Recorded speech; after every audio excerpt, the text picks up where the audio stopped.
My name is Sri Chandrasekhar Reddy. I am studying in 8th class. My topic is about roadways of Telangana. It is the Hyderabad.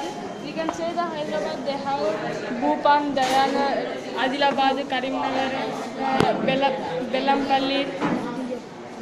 Bellampalli and Sidit.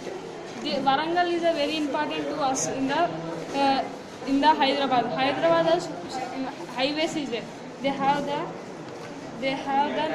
Nizamabad there and Adilabad, Nirmal, Barlam Sharma, Karan Reddy. They have Warangal. There is the Warangal. This all was this was major roads of Hyderabad.